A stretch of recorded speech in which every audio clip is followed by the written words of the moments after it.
ഒരിക്കൽ മാഷ് ഇത് നോക്കുമ്പോൾ ഒരു പേജിൽ കുറേ കവിത. ഞാൻ വിചാരിച്ചു ഇപ്പം അടിപൊട്ടി എന്ന് വിചാരിച്ചു. അപ്പോൾ നമ്മളിങ്ങനെ മൃദംഗത്തിൻ്റെ ഒരു പോസ്റ്റർ അറിയാമല്ലോ, നമ്മളിങ്ങനെയാണ് വായിക്കാനില്ല. അപ്പം ഞാനൊന്നും മാഷിന് അടി ഉണ്ടായിരിക്കുന്ന കഴിഞ്ഞാൽ ഒന്നും കൂടി താന്നു കൊടുത്താണ് നമ്മുടെ പുറത്തൊക്കെയാണല്ലോ കിട്ടേണ്ടത്. പക്ഷെ മാഷ് അടിച്ചില്ല.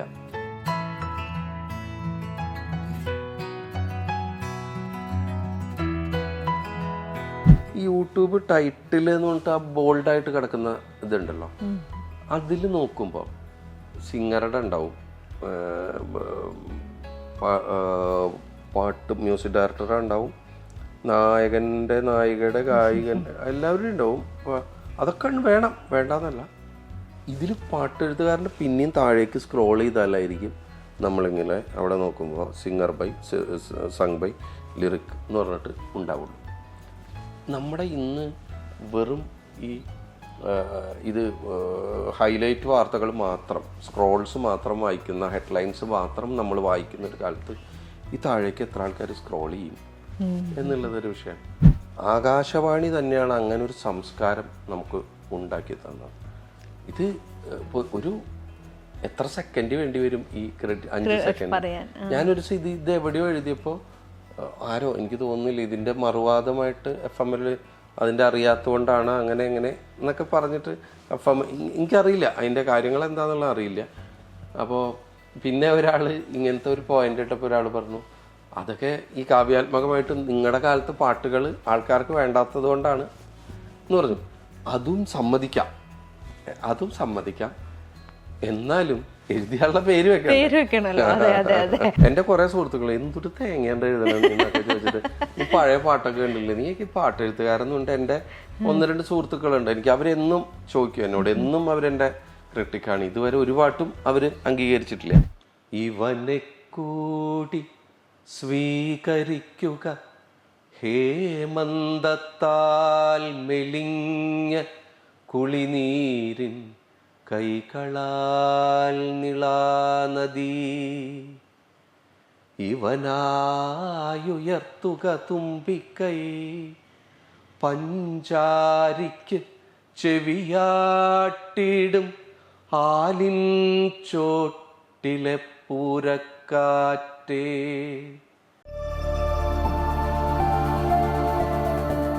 കവിത എഴുതിയാണ് എഴുത്തിലേക്ക് എത്തുന്നത്. 1983 ഒലഞ്ഞാലിക്കുരുവി എന്ന പാട്ടിലൂടെയാണ് സിനിമ ഗാനരംഗത്തേക്ക്. അതിനു മുന്നേ എഴുതിയിട്ടുണ്ടാവാം, പക്ഷെ അതാണ് ഒരു ഐഡന്റിറ്റി നൽകുന്നത്. പഠിക്കുന്ന സമയത്ത് തൊട്ടേ ഈ കവിതയോട് ഒരിഷ്ടമുണ്ട്, കവികളോട് ഒരിഷ്ടമുണ്ട്. അപ്പോൾ വീട്ടിൽ അന്ന് തന്നെ മാതൃഭൂമി ആഴ്ചവെപ്പുണ്ടായിരിക്കും. അപ്പോൾ അതിൽ കവിതകൾ വരണം, അത് വായിക്കുക, ഉറക്കെ വായിക്കുക, പലതും അന്നത്തെ ബൈഹാർട്ട് പഠിക്കുക, ഇങ്ങനെ ഒരു ശീലം ഉണ്ട്. അതാണോ കവിത എഴുതാൻ വേണ്ടത് എന്നുള്ളതല്ല ഞാൻ ചോദിക്കുന്നത്. കവിതയോടൊരു ഇഷ്ടമുണ്ട്. അത് പിന്നീട് ഈ എൻ്റെ ചെറുപ്പത്തിൽ ഞാനൊരു 5-ലോ 6-ലോ പഠിക്കുന്ന സമയത്ത് ഇപ്പോഴും ഉണ്ടായിരിക്കും എനിക്ക് ഏറ്റവും ഇഷ്ടപ്പെട്ട കവി എന്ന് പറയുന്നത് ജി ശങ്കരക്കുറുപ്പാണ്. അപ്പോൾ അന്നൊക്കെ ഈ എന്നുവെച്ചാൽ വീട്ടിൽ ജിയുടെ തിരഞ്ഞെടുത്ത കവിതകൾ എന്ന് പറഞ്ഞിട്ടൊരു പുസ്തകമുണ്ട്. അപ്പോൾ അതിൽ ജിയുടെ ഒരു ചെറിയ ജീവചരിത്രം ഉണ്ടായിരിക്കും, പിന്നെ കവിതകൾ. അപ്പോൾ അത് ഈ പുസ്തകത്തിലെ കവിതകൾ കുറേ ഞാൻ ബൈഹാർട്ട്, ജിയുടെ കുറേ കവിതകൾ എനിക്ക് ബൈഹാർട്ട് അന്ന് അറിയും ചെയ്യും. അപ്പം ആ സമയത്ത് യാദൃശ്യമായിട്ട് ഞങ്ങളുടെ സ്കൂളിലൊക്കെ ലൈബ്രറി എന്ന് പറഞ്ഞു കഴിഞ്ഞാൽ ഒരു മാഷ് ഇങ്ങനെ വെള്ളിയാഴ്ച ദിവസം കുറേ പുസ്തകങ്ങൾ എടുത്തിട്ട് കൊണ്ടുവച്ചിട്ട് ഓരോ ആളുകൾക്കും പേരെഴുതി കൊടുക്കും. അപ്പോൾ അവിടെയുള്ള ഏറ്റവും അധികമുള്ള പുസ്തകങ്ങൾ എന്ന് പറഞ്ഞു കഴിഞ്ഞാൽ HNCയുടെ മഹച്ചരിതമാല എന്ന് പറയുന്ന ഒരു പുസ്തകം ഉണ്ടായിരുന്നു. ഒരു 150 പേജിലോ 50 പേജിലോ ഒരാളുടെ ജീവചരിത്രമായിട്ട്. അപ്പോൾ അതിൽ പിന്നീടാണ് എനിക്കത്, അപ്പോൾ അത് 3 പേരുടെ ആയിരിക്കും. അപ്പോൾ അത് എനിക്കിപ്പോഴും പറയുമ്പോൾ GP ഇടശ്ശേരി, അങ്ങനെ 3 പേരുടെ ചേർന്നിട്ടായിരുന്നു. അപ്പോൾ ഇതാണ് നമുക്ക് അധികവും കിട്ടുക. അധികം പുസ്തകം അതായതുകൊണ്ട് അധികം നമുക്ക് അതാണ് കിട്ടുക.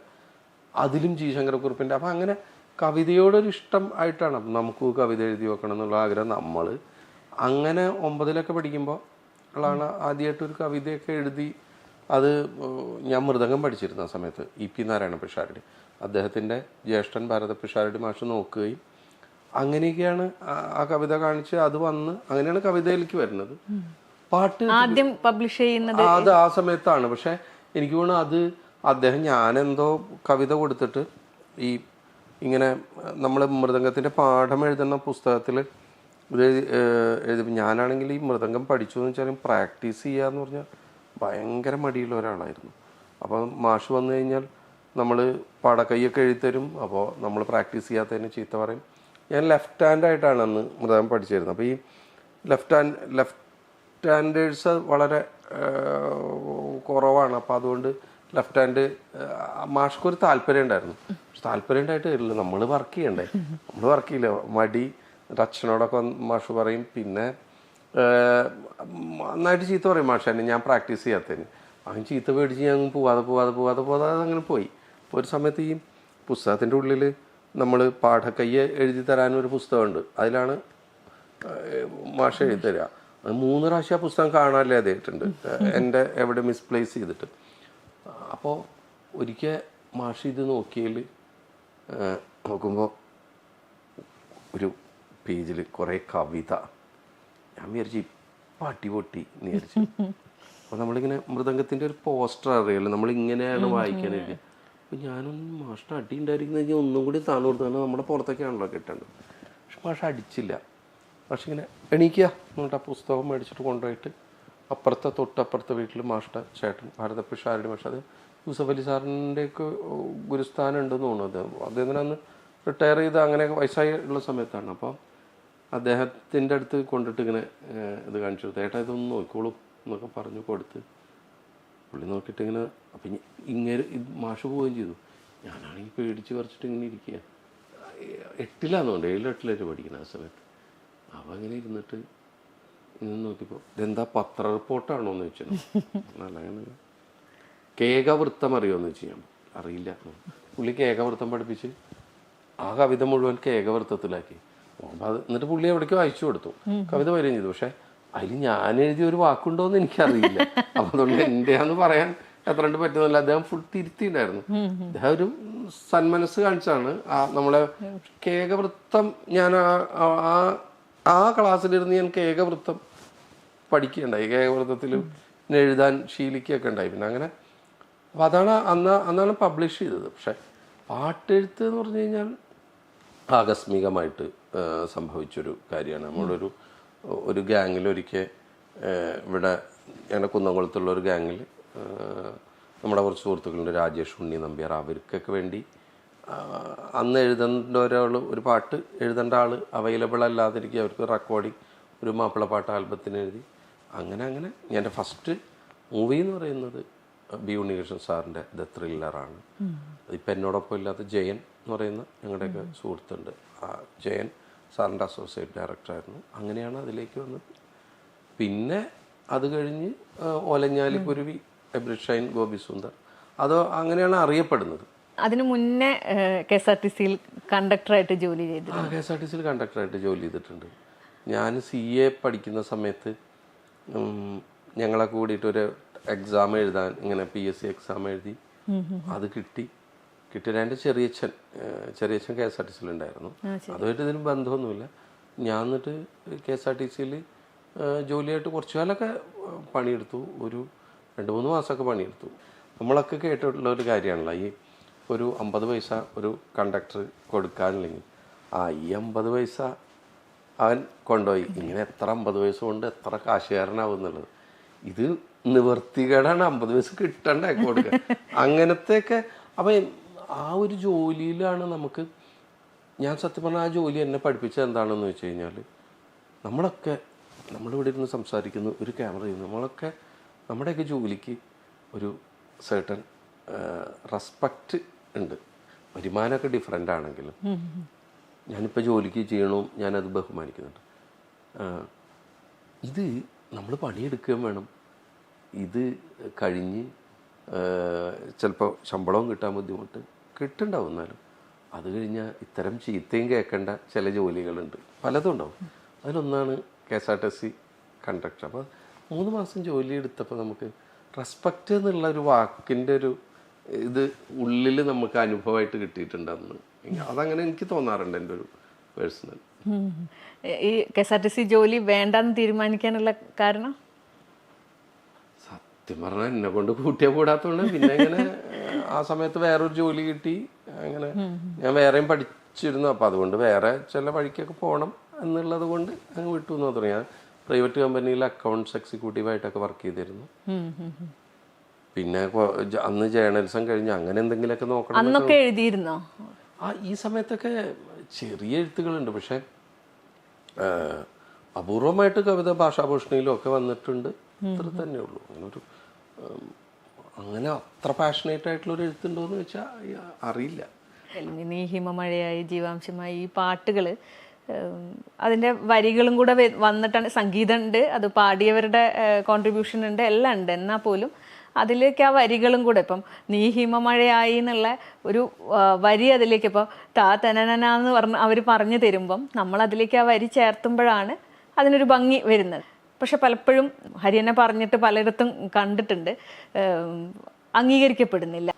ഇപ്പോൾ പുതിയ പാട്ടുകൾ എടുക്കുക.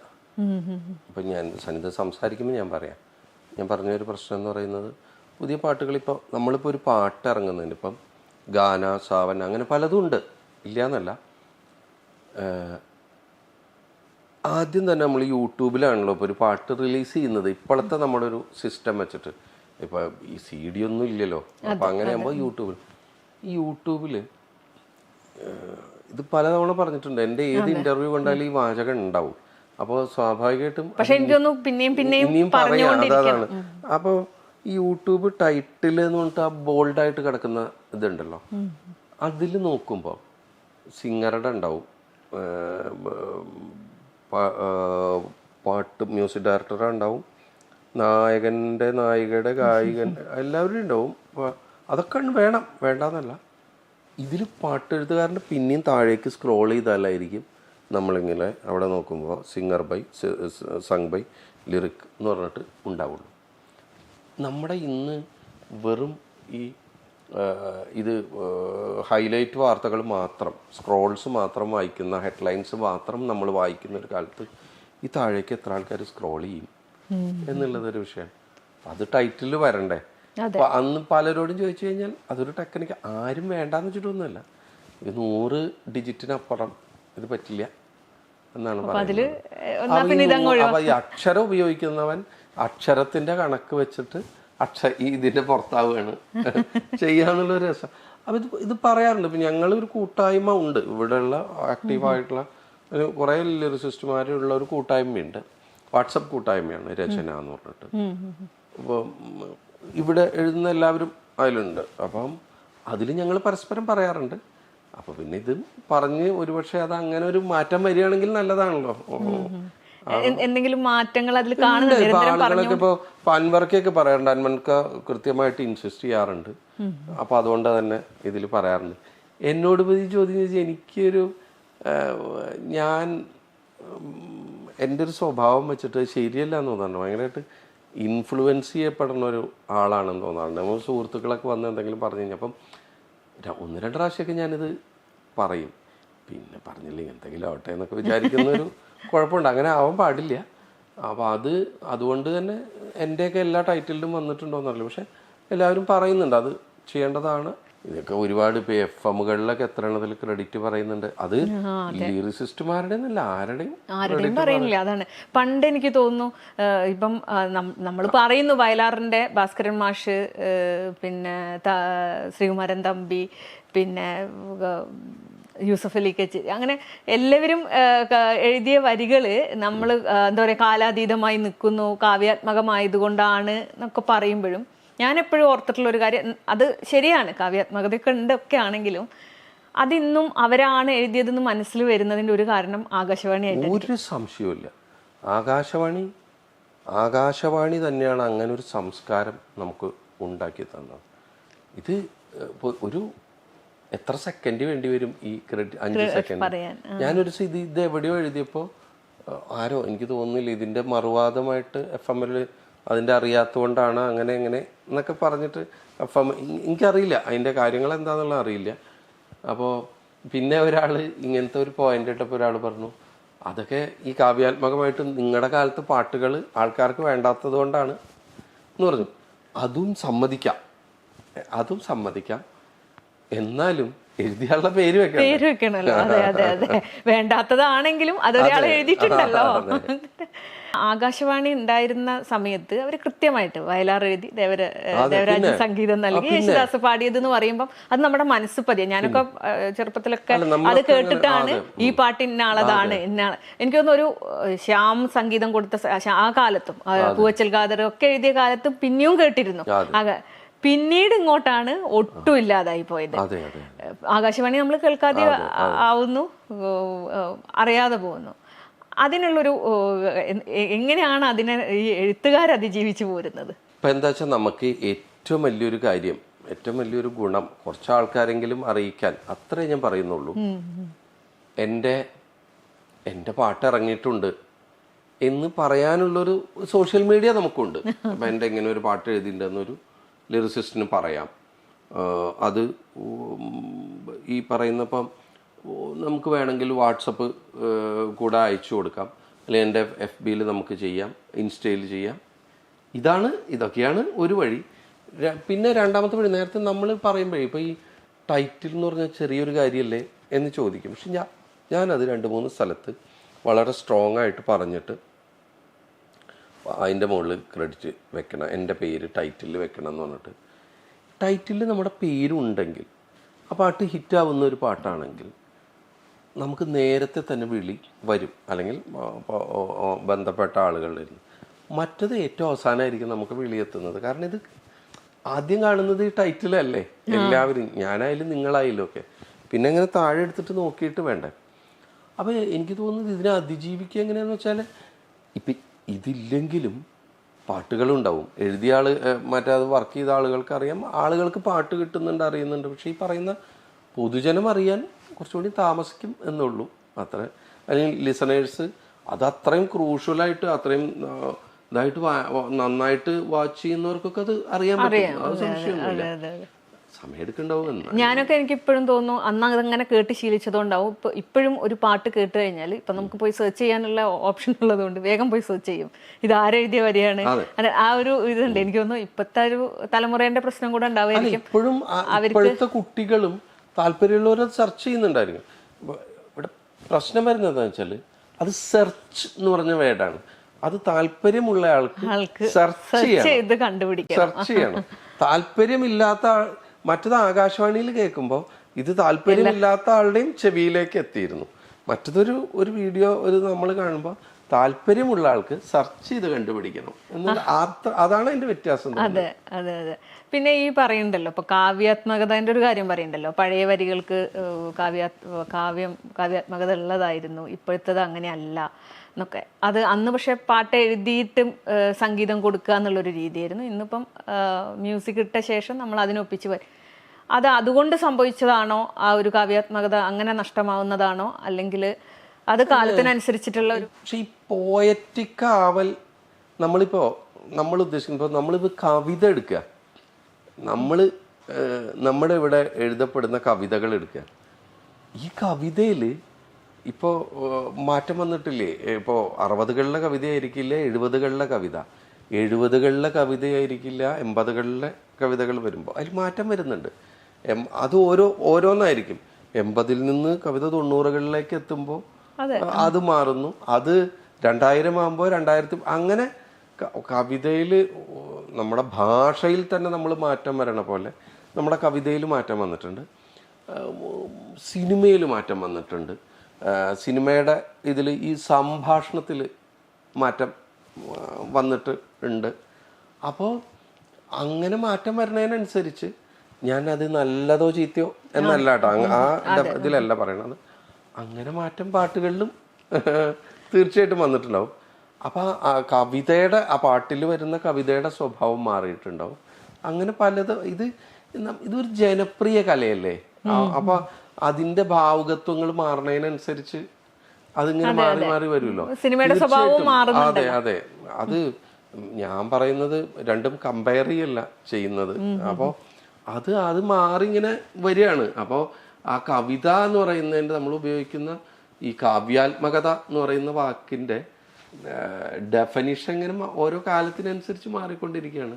അപ്പം നമുക്ക് വേറൊരു പാട്ട് നമ്മൾ ശീലിച്ച ആളുകൾക്ക് നമ്മുടെ ശീലങ്ങൾക്ക് അനുസരിച്ചല്ലാത്ത ഒന്ന് കേൾക്കുമ്പോൾ നമുക്ക് ഇഷ്ടമുണ്ടാവില്ലല്ലോ. പക്ഷെ അത് ശീലിച്ച കുട്ടികൾക്ക് അത് കേൾക്കുന്നവരും ഉണ്ടായിരിക്കും, ഇത് കേൾക്കുന്നവരും ഉണ്ടായിരിക്കും, രണ്ടും. ഇപ്പം പാട്ട് എഴുതുമ്പം തന്നെ ഒരുപാട് എനിക്ക് തോന്നുന്നു പദസമ്പത്ത് വേണ്ടി വരുമല്ലോ. വാതുക്കല് വെള്ളരിപ്രാവ്, വാക്കുകൊണ്ട് മുട്ടണ കേട്ട് എന്ന് പറയുമ്പം അങ്ങനെയുള്ള വാക്കുകൾ വരണല്ലോ എഴുതണമെങ്കിൽ. ആ ഒരു പദസമ്പത്ത് എങ്ങനെയാണ്? വായനയാണോ അല്ലെങ്കിൽ? തീർച്ചയായിട്ടും ഞാൻ നേരത്തെ പറഞ്ഞില്ലേ, ഇപ്പോൾ എൻ്റെ ഓരോ ആൾക്കാർക്കും അത് ഓരോന്നായിരിക്കും. ഇപ്പം ഇങ്ങനെ ഗിരീഷ് പുത്തഞ്ചേരിയുടെയൊക്കെ വായിക്കുമ്പോൾ അദ്ദേഹം ഒരു പുതിയ വാക്ക് കിട്ടുമ്പോൾ അദ്ദേഹത്തിനെ എക്സൈറ്റ് ചെയ്യിക്കും, അദ്ദേഹം അത് എഴുതി വെക്കും എന്ന് കേട്ടിട്ടുണ്ട്. അങ്ങനെ അതിങ്ങനെ ചില വാക്കുകളൊക്കെ എനിക്ക് തോന്നുന്നു ഒരിക്കൽ ശരത്തേട്ടനായിട്ട് സംസാരിച്ചപ്പോഴോ വയലാറിൻ്റെ ഇതിൽ ചില വയലാറിലെ അവരെയൊക്കെ സംസാരിച്ചു അങ്ങനെ ഉണ്ടാവും. അപ്പം അത് ഇതിലേറ്റവും പ്രധാനമായിട്ട് സംഭവിക്കുന്നത്, അത് എല്ലാ പാട്ടെഴുതുന്നവരും കവികളെയൊക്കെ ഉണ്ടാവും, ഒരു വാക്കിന് വേണ്ടിയിട്ട് നമ്മളിങ്ങനെ കവികളിലേക്ക് വായിക്കുമ്പോൾ ഒരു വാക്കിന് വേണ്ടി തപസ് ചെയ്തു എന്ന് കേട്ടിട്ടുണ്ട്. അപ്പോൾ ഈ വാക്ക് എക്സൈറ്റ് ചെയ്യിപ്പിക്കുന്ന ആളുകൾ ഒരു വാക്ക് കിട്ടുമ്പോൾ അത് എഴുതി വെക്കലോ എന്തെങ്കിലുമൊക്കെ ഉണ്ടായിരിക്കും. ഞാനങ്ങനെ എഴുതി വെക്കേണ്ടതല്ല, പക്ഷെ എനിക്ക് എങ്ങനെയോ ഈ കുറേ കവിതകളും ഇങ്ങനത്തെ ഇത് ഒരു കാലത്ത് ഞാൻ പോലും അറിയാതെ ബൈഹാർട്ട് ചെയ്തത് കൊണ്ട് അത് ചിലപ്പോൾ ഗുണമായിട്ടുണ്ടാവാം. ചിലപ്പോൾ അത് ആ വാക്കുകൾ എന്നെ നമുക്ക് സഹായിച്ചിട്ടുണ്ടാവാം. പിന്നെ നമ്മുടെ ഈ പ്രോസസ്സ് പണി ഇതാണെന്ന് ഇതിൽ നമ്മൾ സഞ്ചരിക്കുമ്പോൾ എല്ലാവരും അതിൻ്റെ ഒരു പ്രിപ്പറേഷൻ നടത്തുമല്ലോ. അപ്പോൾ സനിത ഒരു ഇന്റർവ്യൂവിന് വന്നിട്ട് ചെയ്യുമ്പോൾ അതിനുള്ളൊരു പ്രിപ്പറേഷൻ നടത്തുന്ന പോലെ ഞങ്ങളുടെ ഭാഗത്തും പ്രിപ്പറേഷൻ ഉണ്ടാവും. സ്വാഭാവികമായിട്ടും ഇതേ പണി ചെയ്യുന്നത് കൊണ്ട് നമ്മൾ ഇത് വാക്കുകൊണ്ടാണ് നമ്മൾ കളിക്കുന്നതുകൊണ്ട് ഒരു വാക്ക് കേൾക്കുമ്പോഴായിരിക്കും നമ്മളെ ഏറ്റവും കൂടുതൽ എക്സൈറ്റ് ചെയ്യിക്കുക. അല്ലെങ്കിൽ ഒരു പാട്ടിൽ ചില ആളുകൾ സംഗീതമായിരിക്കും കേൾക്കുക, സംഗീതം താല്പര്യം, മ്യൂസിക് ഫീൽഡിലുള്ള അതിൻ്റെ ഓർക്കസ്ട്രേഷനൊക്കെ ആയിരിക്കും ശ്രദ്ധിക്കുക. നമ്മൾ ഓട്ടോമാറ്റിക്കലി നമ്മൾ ഈ പണി ചെയ്യുന്നതുകൊണ്ട് വാക്ക് തന്നെയാണ് ശ്രദ്ധിക്കുക, അതിൻ്റെ വരികളായിരിക്കും ശ്രദ്ധിക്കുക. അപ്പോൾ പുതിയൊരാളുടെ വരി കേട്ട് എക്സൈറ്റ് ചെയ്ത് കഴിഞ്ഞാൽ നമുക്കൊരു അതൊരു രസം തോന്നില്ലേ. മോസിൻ പെരാരിയൊക്കെ വാക്കുകൾ കോയിൻ ചെയ്ത് എനിക്ക് വളരെ ഇഷ്ടമാണ്. പുതിയ വാക്കുകളൊക്കെ ഗമ സരി ഗമ എന്നൊക്കെ പറഞ്ഞിപ്പോൾ ഫാലിമിയിലൊക്കെ ഒരു പാട്ടൊക്കെ ഉണ്ട്. ഞാൻ എന്നിട്ട് വിഷ്ണുവിനെ വിളിക്കുകയും ചെയ്തിരുന്നു. അപ്പം അങ്ങനത്തെ പുതിയ പുതിയ ആളുകൾ പുതിയ പുതിയ സങ്കേതങ്ങൾ ആയിട്ട് വരുമ്പോൾ പുതിയ പുതിയ പാട്ടിൻ്റെ രീതികളും പുതിയ പുതിയ വാക്കുകൾ ചേർക്കലുകളൊക്കെ ആകുമ്പോൾ അത് എക്സൈറ്റ് ചെയ്യിക്കുമല്ലോ. അത് ഈ പണി ചെയ്യുന്നതുകൊണ്ടാണ്. തീർച്ചയായിട്ടും ആ ഒരു അന്വേഷണം എല്ലാവരിലും ഉണ്ടാവും. അങ്ങനെ തന്നെ എന്തെങ്കിലും കിടക്കണമെന്ന് തോന്നുന്നുണ്ട്. ഇപ്പം അവർ മ്യൂസിക് ഇട്ട് തരുമ്പം ഇപ്പം നീ ഹിമമഴയായി, അത് ആ ഒരു ഹിമ എന്നൊക്കെ ഉള്ളത് അവിടെ ആ ഒരു മ്യൂസിക്കിന് വേണ്ടിയിട്ട് ചേർന്ന് വരികയാണല്ലോ. അതിലേക്ക് ചേർത്താൻ വേണ്ടിയിട്ട് കുറേ വാക്കുകൾ ട്രൈ ചെയ്ത് നോക്കിയിട്ട് അതിലേക്ക് എത്തുന്നതാണോ? അത് ഞാൻ ഒന്നുകൂടി ഈ പറഞ്ഞ പാട്ടിന്റെ ഒരു പ്രോസസ്സ് ഞാൻ വേണമെങ്കിൽ പറയാം. എനിക്ക് തോന്നുന്നു പിന്നീട് ഒരിക്കൽ കൈലാസനായിട്ട് സംസാരിച്ചപ്പോൾ ഈ പാട്ടിന്റെ പല്ലവിക്ക് ഞാൻ 5 ഓപ്ഷൻ കൊടുത്തിരുന്നു. അതിന്ന് ഇങ്ങനെ കൈലാസ് ഇത് സെലക്ട് ചെയ്തു ഈ എഴുതിയത്, എന്നിട്ട് അതൊന്നും കൂടി മോഡിഫൈ ചെയ്തു. പിന്നെ ഞാൻ ഇരുന്നിട്ട് അപ്പോൾ അത് അങ്ങനെ 2 എണ്ണം കൊടുത്ത് അങ്ങനെ മോഡിഫൈ ചെയ്തിട്ടാണ് ഞാനത് എടുത്തത്. അപ്പം ആ മൊമെൻറ്റിൽ ആ ട്യൂണ് കേൾക്കുമ്പോൾ നമുക്ക് നമ്മളെ ചില വാക്കുകൾ അതിൻ്റെ ഉള്ളിൽ ചില വാക്ക് ഇപ്പോൾ ഒരു ട്യൂണ് കേൾക്കുമ്പോൾ ആ ശീലമാണ് എല്ലാവർക്കും. അതിപ്പോൾ നിങ്ങൾ എഴുതാൻ തുടങ്ങിയാൽ നിങ്ങൾക്കും ആ ശീലം വരും. ഈ ചില വാക്കുകൾ നമ്മുടെ ഉള്ളിൽ ഇങ്ങനെ വരും. ചില വാക്കുകൾ ചിലപ്പോൾ ചില ട്യൂണ് കേൾക്കുമ്പോൾ ചിലപ്പോൾ അർത്ഥമില്ലാത്ത വാക്കുകളായിരിക്കും വരിക. ആ ട്യൂണ് കേൾക്കുമ്പോൾ അതിൻ്റെ ഉള്ളിൽ ഇങ്ങനെ ഒരു വാക്ക് ഒളിച്ചിരിക്കണ പോലെ തോന്നാറുണ്ട്. എല്ലാവർക്കും ഈ ട്യൂണിനെ എഴുതുന്ന എല്ലാവർക്കും ഉണ്ടാവും അത്. അപ്പം നമുക്ക് അത് വന്നാൽ നന്നായിരുന്നു എന്ന് തോന്നും. ചിലപ്പോൾ അതിനൊരു അർത്ഥം ഉണ്ടാവില്ല, നമ്മൾ ഉപേക്ഷിച്ച് കളയേണ്ടി വരും.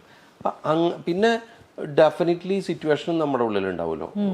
അപ്പം ഇപ്പം ഈ ഡയറക്ടർ കഥ പറയുന്ന സമയത്ത് അയാൾ പറഞ്ഞ ചില വാക്കുകൾ നമ്മളെ സ്വാധീനിച്ചിട്ടുണ്ടാവും. ഇതിൽ പുതിയ ചില വാക്കാന്ന് തോന്നുന്നത് നമ്മൾ വാക്കാണല്ലോ അന്വേഷിക്കുന്നത്, ആശയം. അപ്പം അങ്ങനെയും അതും ഇതിലേക്ക് കൊണ്ടുവരും. ഇപ്പം നേരത്തെ ചോദിച്ചല്ലോ വാതുക്കൽ വെള്ളരിപ്രാവ് എന്ന് പറയുന്ന പാട്ടിൽ ഡെഫിനറ്റായിട്ടും ഷാനവാസ് എന്ന് പറയുന്നത് ഇപ്പോഴാണ്. ഷാനവാസ് നമ്മളോടൊപ്പം ഇല്ല. ഷാനവാസിൻ്റെ സ്ക്രിപ്റ്റ് ഞാൻ വായിച്ചിട്ടുണ്ട്, ഫുൾ സ്ക്രിപ്റ്റ് തന്നുണ്ട്. അതിലെ പല വാക്കുകളും തന്നെയാണ്. അതിലെ ആ മിണ്ടാൻ വയ്യാത്തൊരു കുട്ടി, മിണ്ടാൻ വയ്യാത്ത ഒരാളെ സംബന്ധിച്ചിടത്തോളം പെട്ടെന്ന് ചിന്ത വാക്ക് തന്നെ ആയിരിക്കുമല്ലോ. അപ്പോൾ വാതുക്കൽ വെള്ളരിപ്രാവ് വാക്കുകൊണ്ട് മുട്ടണ കേട്ടെന്ന് അങ്ങനെ വന്നതാണ്. അപ്പം അതിൽ നല്ല ഇൻഫ്ലുവൻസ് ഉണ്ട് ഡെഫ്. പിന്നെ നമ്മളത് കുട്ടച്ചേട്ടനായിട്ട്, അത് ജയേന്ദ്ര സാറായിട്ട് ഡിസ്കസ് ചെയ്യുമ്പോൾ അതിൽ നിന്ന് വീണ്ടും അതൊന്ന് വേറെ രീതിയിൽ ഉരുത്തിരിഞ്ഞ് വരും. അപ്പോൾ അതങ്ങനെ ഒരു പ്രോസസ്സ് ഉണ്ട്. ഇതിലൊരു പരിധി വരെ ആദ്യത്തെ തൊട്ട് കുറച്ചൊക്കെ അബോധത്തിൽ നടക്കുന്നുണ്ട്. നമുക്ക് ഏതോ ഒരു സെക്കൻഡിൽ ഏതൊരു ക്രിയേറ്ററും ഒരു എവിടുന്നോ ഒരു സാധനം വന്നിട്ട് നമ്മളെ ഹുക്ക് ചെയ്തിട്ട് അയാളും ഒരു മൊമെന്റിൽ ലിസണറോ അല്ലെങ്കിൽ കാഴ്ചക്കാരനോ ഒക്കെ ആവുന്നുണ്ട് എന്ന് തോന്നുന്നുണ്ട് ഏത് ക്രിയേറ്ററും. അപ്പം അങ്ങനെ ഒരു കാര്യം കൂടി ഉണ്ട് ഇതിൽ. പിന്നെ സ്വാഭാവികമായിട്ടും ബോധപൂർവമായിട്ടുള്ള ഒരു ഇടപെടൽ, നമ്മൾ ബുദ്ധി കൊണ്ടുള്ള ഇടപെടൽ പിന്നെ ഒരു ഘട്ടത്തിൽ ഏത് പാട്ടിലും ഉണ്ടാവും. മുഴുവൻ നമുക്ക് എവിടുന്നും കിട്ടിയല്ല. പിന്നെ ആ ഡിസ്കഷനിലും വന്ന അങ്ങനെയാണ്. ഇപ്പം നീ ഹിമമഴയെ ഇപ്പം ഞാൻ 5 ഓപ്ഷൻ കൊടുത്തു.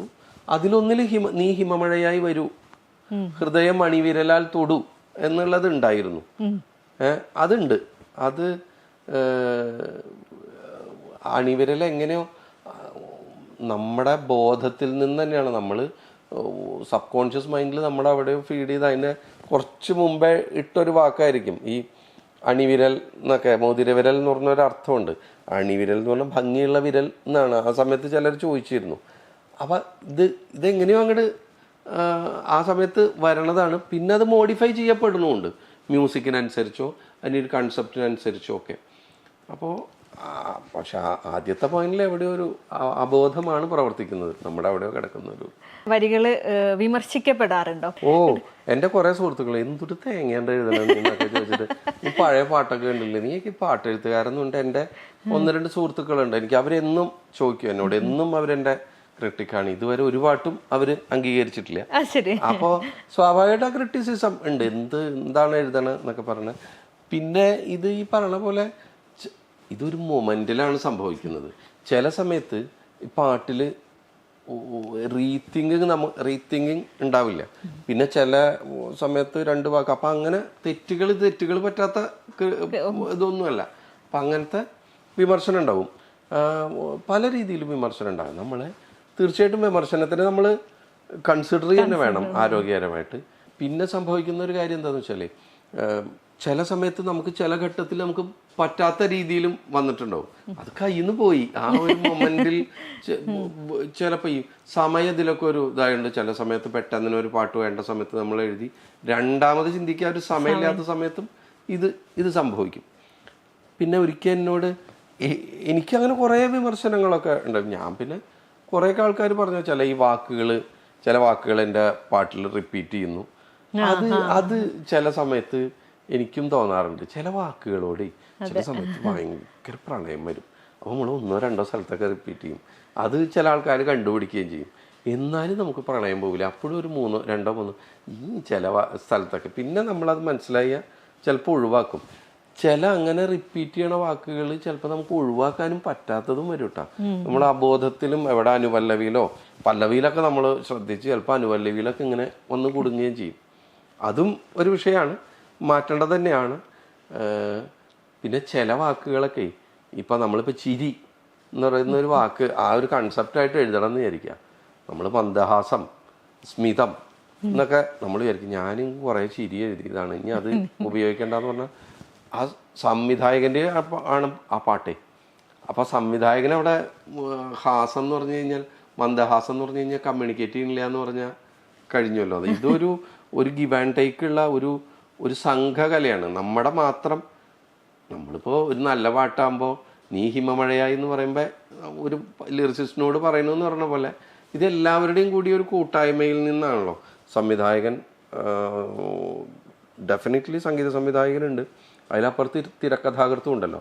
അപ്പം ഇതൊക്കെ വന്നുകൊണ്ട് അപ്പം അങ്ങനത്തെ അത് നല്ലതായിട്ടും നമുക്ക് ചിലപ്പോൾ അവിടെ നിന്നൊരു നമ്മൾ ബ്ലാങ്ക് ആയിരിക്കുന്ന സമയത്ത് അവിടെ നിന്ന് ഒരു സാധനം കിട്ടുകയും ചെയ്യും. അപ്പം ഈ വിമർശനത്തിൻ്റെ പറഞ്ഞപ്പോൾ എനിക്കൊരു രസമുള്ള വിമർശനം. ഞാൻ പിന്നെ അന്നൊക്കെ എനിക്ക് വലിയ വിഷമമുണ്ടായിരുന്നു. പിന്നെ ഞാൻ ചിരിച്ചു. അതായത് ഒരു ഒരു പുസ്തകത്തിലെ വിമർശനം. പിന്നെ നമ്മുടെ ചില സുഹൃത്തുക്കളുണ്ട്, ഇവർ നമ്മളെ പറ്റിയിട്ട് ഇപ്പോൾ എവിടെയെങ്കിലും ഒരു നല്ലതല്ല ഇങ്ങനെ ഏതെങ്കിലും ഒരു പാട്ടിനെ വിമർശിച്ച് കണ്ട അത് മാത്രം സ്ക്രീൻഷോട്ടൊക്കെ എടുത്ത് തരുന്ന സുഹൃത്തുക്കളുണ്ട്.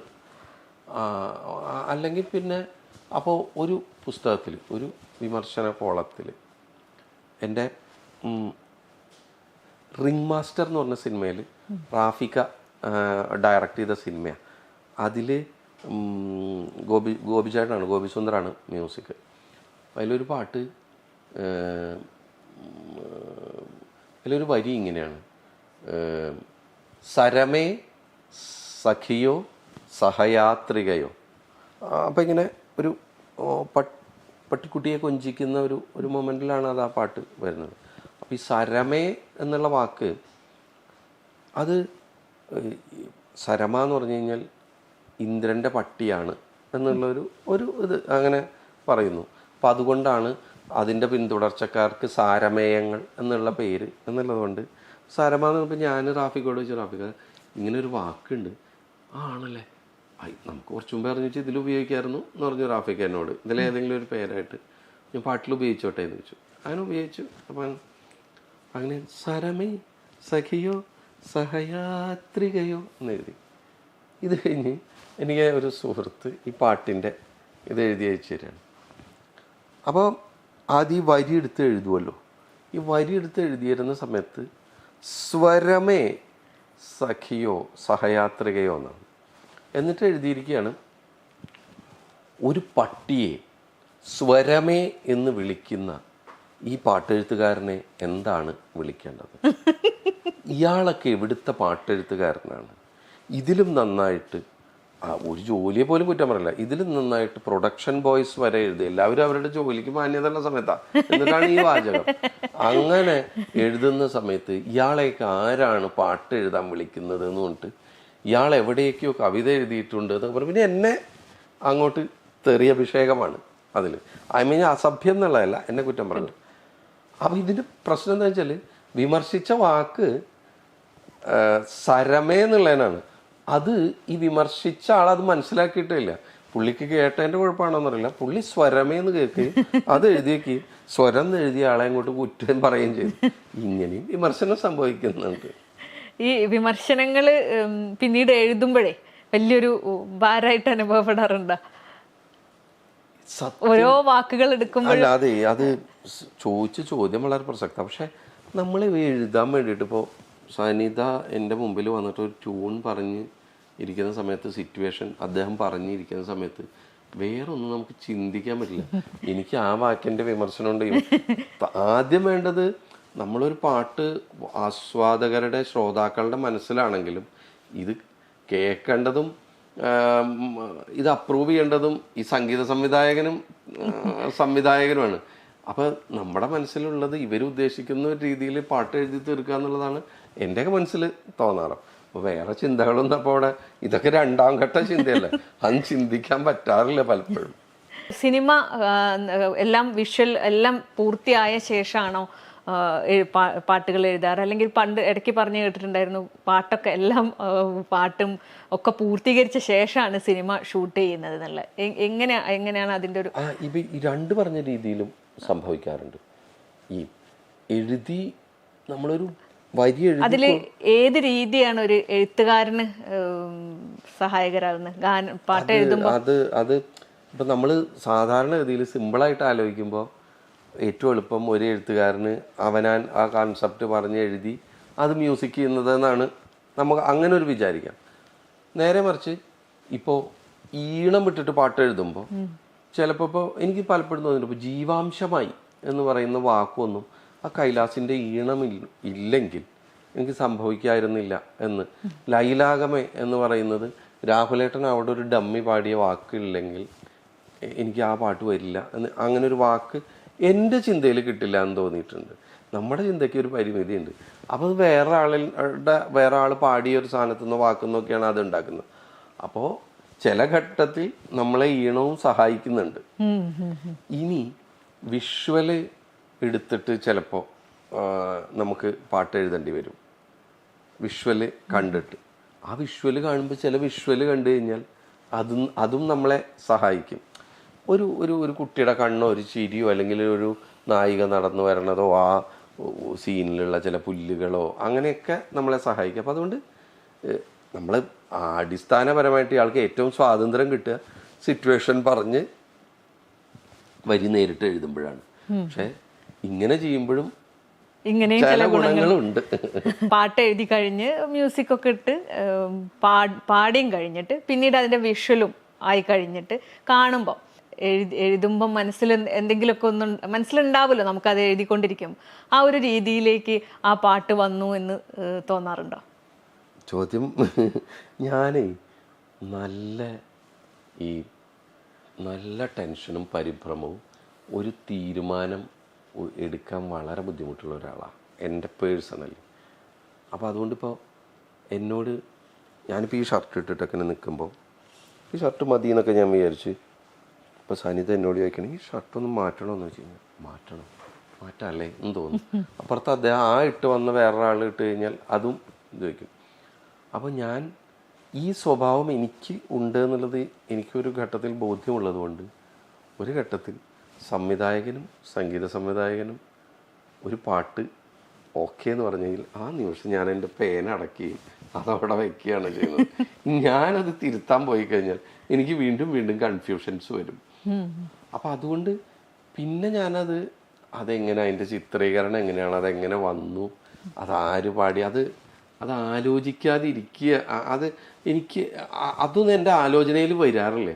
എന്നെ സംബന്ധിച്ചിടത്തോളം ഈവൺ ആ പാട്ട് എങ്ങനെ ശ്രദ്ധിക്കപ്പെടുമെന്നുള്ളത് പോലും ചിന്തിക്കേണ്ടതാണ്. അത് വരാറില്ല. അത് ശരിയല്ല.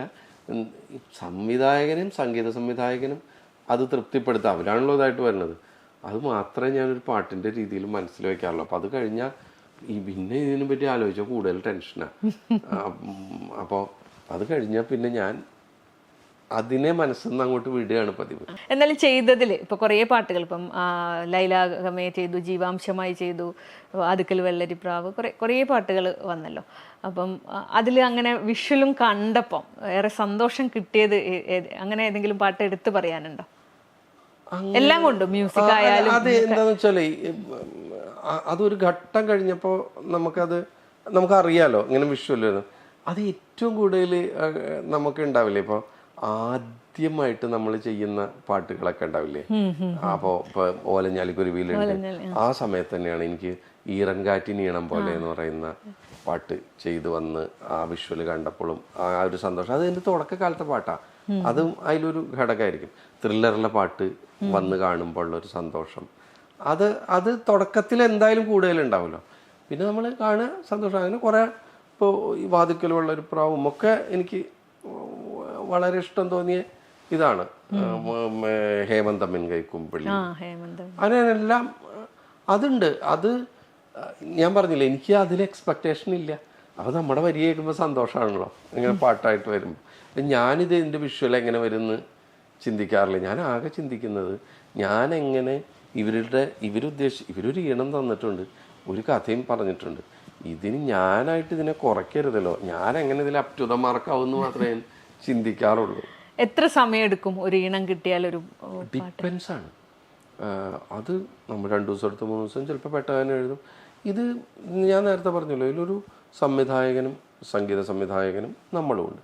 സ്വാഭാവികമായിട്ട് 90% പാട്ടുകൾ ഈണത്തിന് ശേഷമാണ്.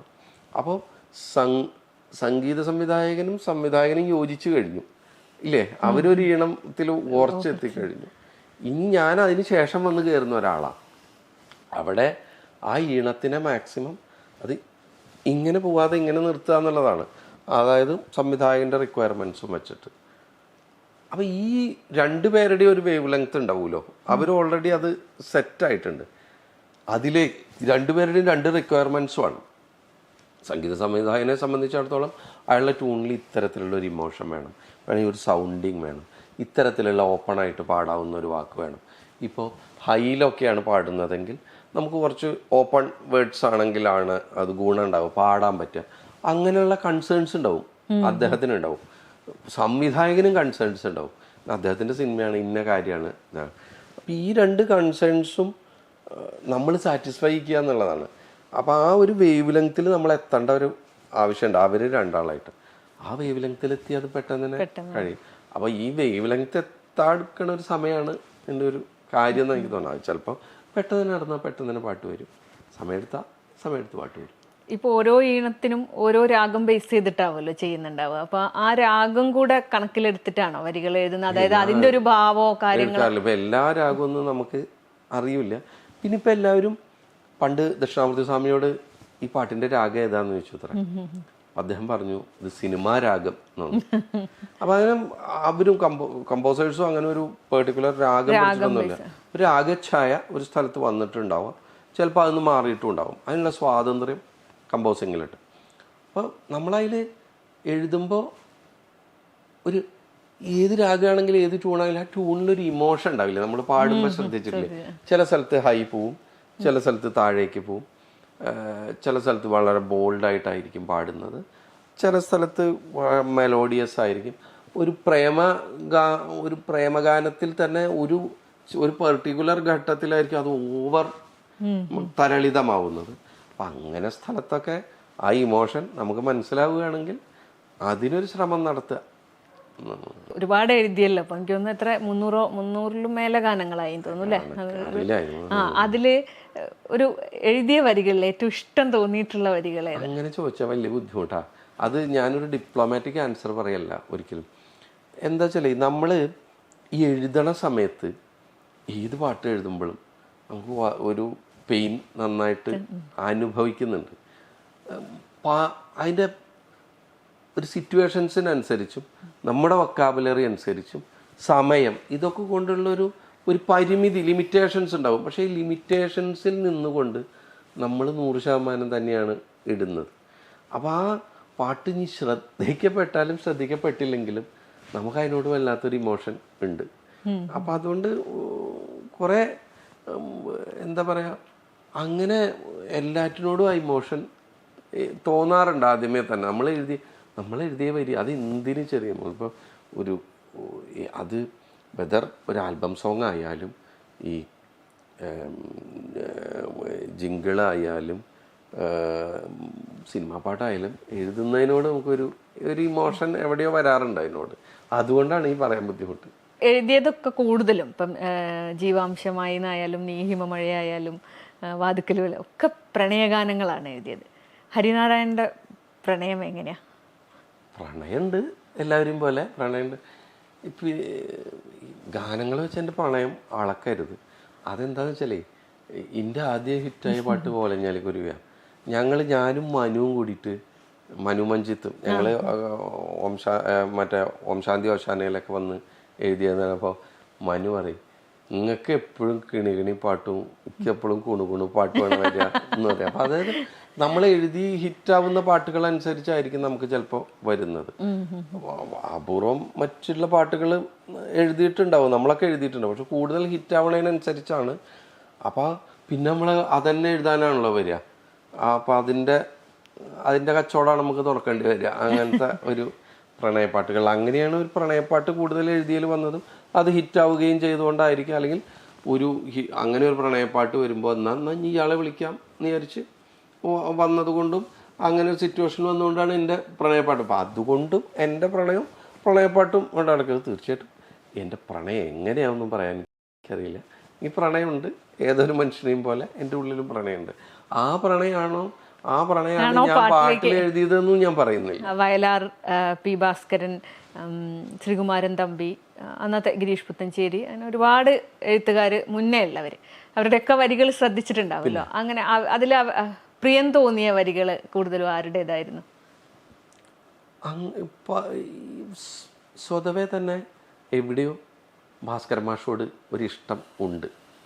പക്ഷേ നമ്മൾ ഇവിടെ അഭയദേവ്, പിന്നെ ഭാസ്കരൻ മാഷ്, Vayalar, ONV sir, Thampi sir എന്നുള്ള ആ ഒരു ജനറേഷൻ, അത് കഴിഞ്ഞ് പൂവച്ചൽ സാറ്, ഭരണിക്കാവ് ശിവകുമാർ, ബിച്ചു സാറ് തുടങ്ങിയിട്ടുള്ള അങ്ങനെ ഒരു ഒരു ജനറേഷൻ, MD രാജേന്ദ്രൻ, അതിലും ഈ കാവാലൻ സാറ് എനിക്ക് തോന്നിയിട്ടുണ്ട് പലപ്പോഴും നമ്മളൊക്കെ ഒരു ഡിക്ഷൻ പിന്തുടർന്ന് വരുമ്പോൾ ഏറ്റവും ഡിഫറൻ്റ് ആയിട്ടുള്ളൊരു ഡിക്ഷനിൽ എഴുതിയ ഒരാളാണ് കാവാലൻ സാറ്. പിന്നെ അവിടുന്ന് അങ്ങോട്ട് ഉള്ള ഈ പറയുന്ന കൈതപ്രസാറും ഗിരീഷേട്ടനും അടങ്ങി അവിടുന്ന് റഫീക്ക, വയലാർ ശരത്തേട്ടൻ, ഷിബുവേട്ടൻ, അങ്ങനെയുള്ള അനിൽ പൻശൂരാൻ തുടങ്ങി സന്തോഷേട്ടൻ തുടങ്ങി ഇവരൊക്കെ നമ്മളെ മാത്രമല്ല എനിക്ക് പുതിയ ആളുകളുടെയൊക്കെ ഇപ്പോൾ മോസിൻ ബരാരിയും സുഹൈലും ഒക്കെ അവരുടെയൊക്കെ വരികളുടെയും ഞാൻ വലിയൊരു ഫാനാണ്. പുതിയ കോയിൻ വരികയല്ലേ, അപ്പോൾ തീർച്ചയായിട്ടും എനിക്ക് വലിയ ആരാധനയുള്ള ഒരു കവിയാണ്.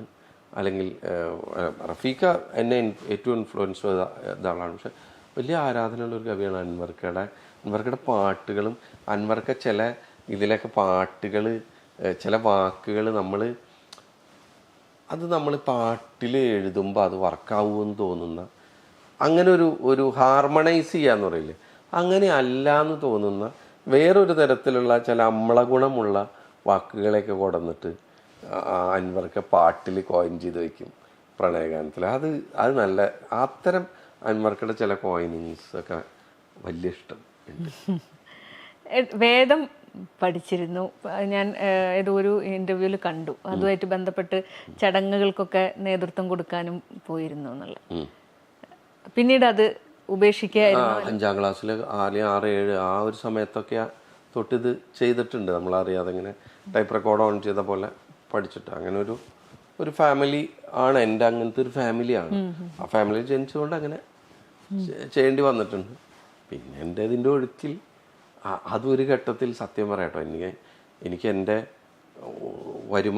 ഒരു പഠനം ഞാൻ CA ചെയ്യുന്ന സമയത്തൊക്കെ എൻ്റെ ഒരു വരുമാന മാർഗമായിട്ടും അത് മാറിയിട്ടുണ്ട്. പിന്നെ ഒരു ഘട്ടത്തിൽ എനിക്കത്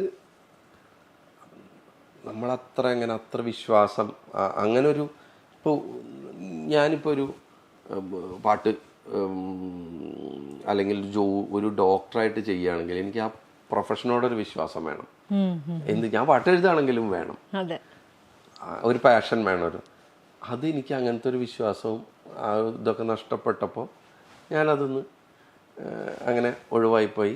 അപൂർവമായിട്ട് അങ്ങനെ ഇല്ലാത്ത സമയത്തും ഇപ്പോൾ ചില ഈ നമ്മളെ ബന്ധപ്പെട്ട ആളുകളൊക്കെ മരിക്കുകയാണ്. അപ്പോൾ അവർക്ക് അവിടെ എന്തെങ്കിലും ഒന്ന് ചെയ്തു കൊടുക്കണം എന്നൊക്കെ പറഞ്ഞ് അങ്ങനെയൊക്കെ വീട്ടിൽ നിന്നുള്ള ഇതൊക്കെ വന്നിട്ട് അങ്ങനെ ചെയ്തു കൊടുക്കേണ്ടി വന്നിട്ടുണ്ട്. അത്രേ ഉള്ളൂ. അത് സത്യം പറഞ്ഞാൽ അങ്ങനത്തെ ഒരു വിശ്വാസം നമ്മുടെ ഉള്ളിൽ ഇല്ലാതെയുമ്പോൾ അത് മാറും. ചെറുപ്പത്തിൽ നമ്മുടെ ഉള്ളിൽ വന്ന ചില കാര്യങ്ങളാണ് അതൊക്കെ. പിന്നീട് ഈ ഇടത് ആശയങ്ങളോട് താല്പര്യം തോന്നിയത് കൊണ്ടാണോ അത്? തീർച്ചയായിട്ടും അതും ഉണ്ടായിട്ടുണ്ടാവും. ഇടതാശയങ്ങളോടുള്ള ഒരു ഞാൻ സ്കൂളിലൊക്കെ ഇലക്ഷന് നിൽക്കുക ആ സമയത്തൊക്കെ നമ്മുടെ ഉള്ളിലേക്ക് കിട്ടുന്ന കുറെ കാര്യങ്ങളുണ്ടല്ലോ. ആ സമയത്ത് അങ്ങനെ ഒരു ആഗ്രഹങ്ങളും ഒക്കെ ഉള്ളത് കൊണ്ട് എനിക്ക് എൻ്റെ അച്ഛൻ്റെ നിന്ന് അടി കിട്ടിയത് ഒരു സമയത്ത് നമ്മുടെ ഇവിടെ അങ്ങനെ ഒരു ആശയം ഉണ്ടായിരുന്ന സമയത്ത് എൻ്റെ മുത്തശ്ശി ഇത് വെച്ചിരുന്നേ, ഈ എന്തോ പൂജയുടെ ഭാഗമായിട്ടുള്ളൊരു പട്ടില്ലേ, ചുവന്ന പട്ട്, അത് ഞാനും ബ്രദറും ഉണ്ടായിരുന്നു. ഞങ്ങളത് കാണാതെ എടുത്തുകൊണ്ടായിട്ട് കൊടി കെട്ടാൻ കൊടുത്തു. ഒരാവേശം അവിടെ കൊടി കെട്ടണമെന്നുണ്ട്, സ്കൂളിൽ പഠിക്കുന്ന സമയത്താണ്. അത് കഴിഞ്ഞിട്ട് അന്ന് ഇത് കാണാനില്ല എന്ന് പറഞ്ഞിട്ട് ഞങ്ങളാണെന്ന് പറഞ്ഞിട്ട് അടി കൊണ്ടിട്ടുണ്ട്. എനിക്ക് തോന്നുന്നു അച്ഛൻ്റെ നിന്ന് അപൂർവം അടി കൊണ്ടൊരു അതായിരിക്കും തോന്നുന്നുണ്ട് ആ സമയത്ത്. അപ്പോൾ അത് അങ്ങനെ നമുക്ക് ചിലതിൽ ഒരു വിശ്വാസം ഉണ്ടായിരുന്നത് നഷ്ടപ്പെടുന്ന സമയത്ത് നമ്മൾ ചെയ്യാതിരിക്കുക എന്നുള്ളതാണ്. ഇപ്പം അയ്യൻ എന്ന് പറഞ്ഞിട്ട് ബിജിബാലിൻ്റെ കൂടെ ചേർന്നിട്ടൊരു ആൽബം ചെയ്തിരുന്നല്ലോ. അത് ശരിക്കൊരു സ്വന്തം രാഷ്ട്രീയം സമൂഹത്തോട് വിളിച്ചു പറയുകയായിരുന്നോ? അങ്ങനൊരു അങ്ങനെ അല്ല ആയിരിക്കാം. അത്തരം പാട്ടുകളിൽ നമുക്കത് ചെയ്യാലോ. അത് ഈ പലരും പറയുന്നത് അയ്യൻ എന്ന് പറയുന്ന പാട്ടിൽ ഭക്തിയുണ്ട്. അതെ. അപ്പൊ ഈ ഭക്തി നമുക്കാവാം. അപ്പൊ ആ ഒരു പക്ഷെ നമ്മുടെ ഭക്തിയാണ് അല്ലെങ്കിൽ നമ്മുടെ ഒരു കൺസെപ്റ്റാണ് അതിൽ പറഞ്ഞത്. തീർച്ചയായിട്ടും അതിൽ രാഷ്ട്രീയം ഉണ്ടായിരിക്കും. അയ്യനിലെ ഒരു 3-4 വരികളൊന്ന് പാടാം. ഞാൻ പാടാറില്ല, വിജയേട്ട അസലായിട്ട് പാടി വെച്ചതാ. നീ തന്നെയാണു ഞാൻ എന്നോതി നിൽക്കുന്ന കാനനജ്യോതിയാണയ്യൻ. മാനവൻ കാൺമതിനപ്പുറം നീളുന്ന പ്രാക്തന സത്യമാണയ്യൻ.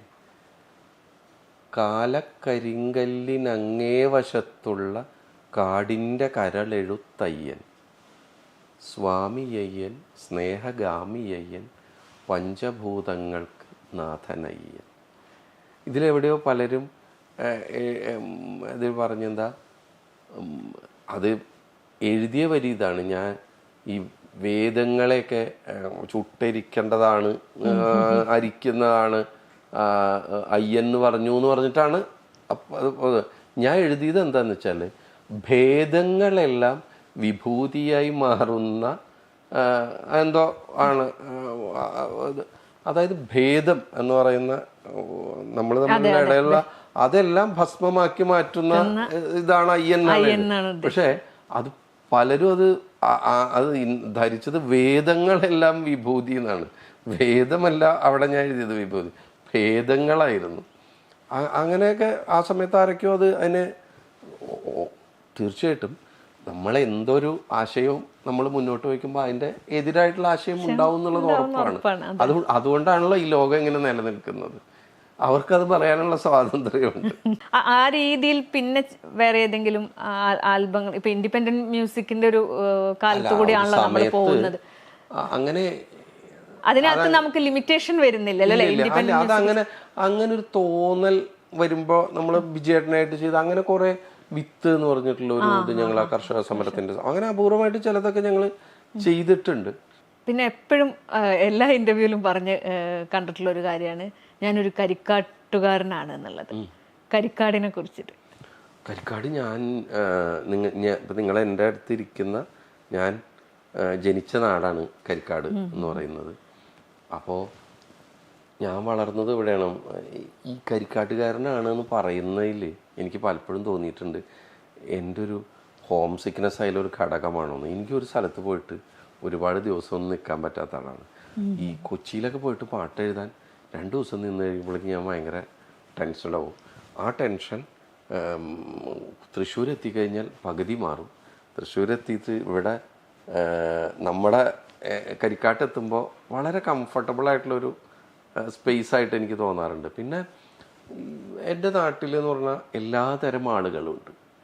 അത് അഭ്യസ്ത വിദ്യരുണ്ടാവും, പണിയെടുക്കുന്നവരുണ്ടാവും, പിന്നെ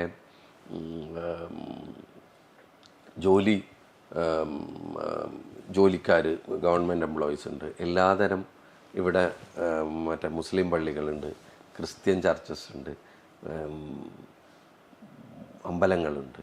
ഈ ഉത്സവ കമ്മിറ്റിക്കാർ തന്നെയായിരിക്കും പെരുന്നാൾ കമ്മിറ്റിയിലും ഉണ്ടാവുന്നത്. അങ്ങനെയൊക്കെ സങ്കടമാണ് നമുക്ക് നമ്മുടെ ഒരു നാടിനെ പറ്റി പറയുമ്പോൾ ഇപ്പോൾ ഇതൊക്കെ ഇങ്ങനെ പറയേണ്ട ഒരു അവസ്ഥ വരുന്നത്. പക്ഷേ അതൊക്കെ അങ്ങനെ ഒരു ഫാബ്രിക് എൻ്റെ നാട്ടിൽ ഉണ്ട്. ഇങ്ങനെ പല നാട്ടിലും ഉണ്ടാവും.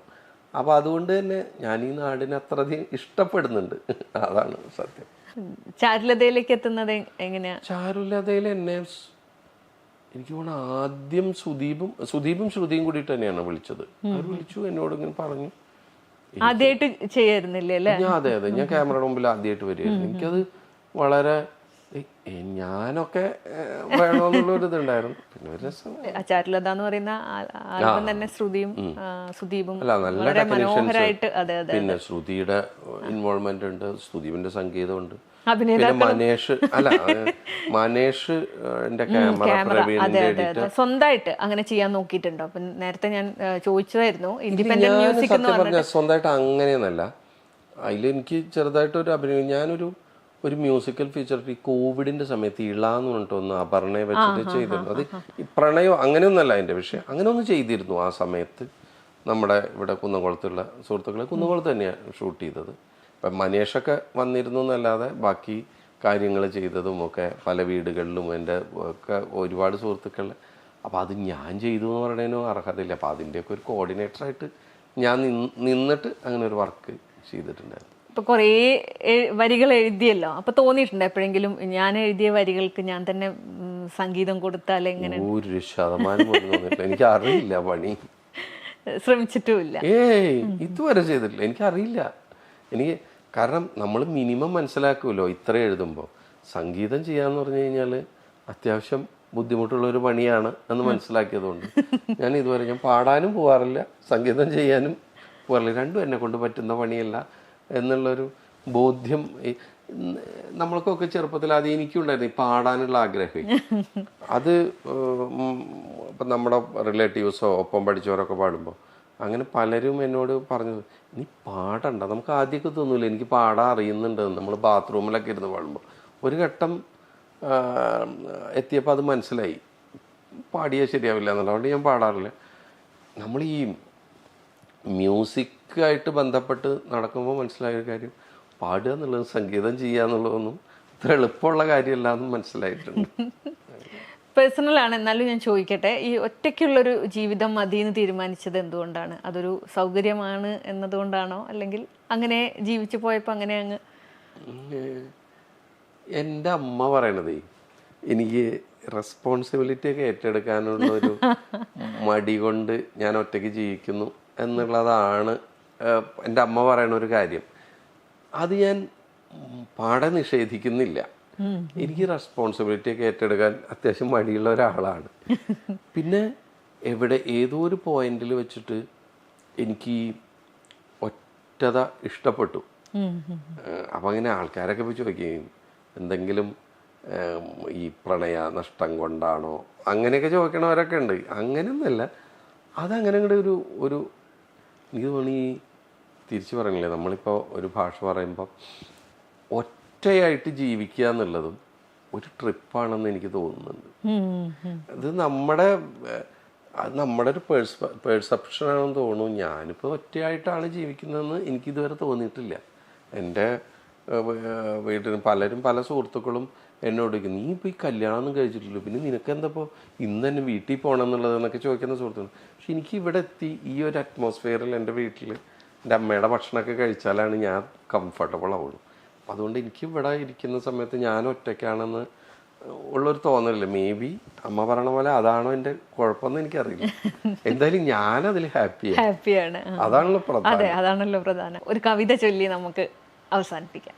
എനിക്ക് ഏറെ ഇഷ്ടപ്പെട്ട കവിയാണ് വൈലോപ്പിള്ളി. എനിക്കും അതെ. വൈലോപ്പിള്ളിയുടെ കവിതയല്ല ഞാൻ ചൊല്ലുന്നത്. വൈലോപ്പിള്ളിക്ക് അന്ത്യപ്രണാമം അർപ്പിച്ചിട്ട് സച്ചിദാനന്ദ മാഷ് എഴുതിയൊരു കവിതയുണ്ട്. അതിലൊരു 4 വരി ചൊല്ലാട്ടോ, അത്രേ ഉള്ളൂ. ഇവനെ കൂടി സ്വീകരിക്കുക ഹേമന്തത്താൽ മെലിഞ്ഞ കുളിനീരിൻ കൈകളാൽ നിളാനദീ. ഇവനായുയർത്തുക തുമ്പിക്കൈ പഞ്ചാരിക്ക് ചെവിയാട്ടിടും ആലിൻ ചോട്ടിലെ പൂരക്കാറ്റേ. മൂടുക തിരുവിൽവാമലയിൽ പുനർജനി നൂണെത്തും നിലാവിനാൽ ഈ ജഡം ധനുരാവേ. കുനിയൂ സ്വപ്നാസ്വസ്ഥം ഈ നെറ്റി ചുംബിക്കുവാൻ നിളയെ ഉമയായ ദേവതാത്മാവം സഹ്യൻ.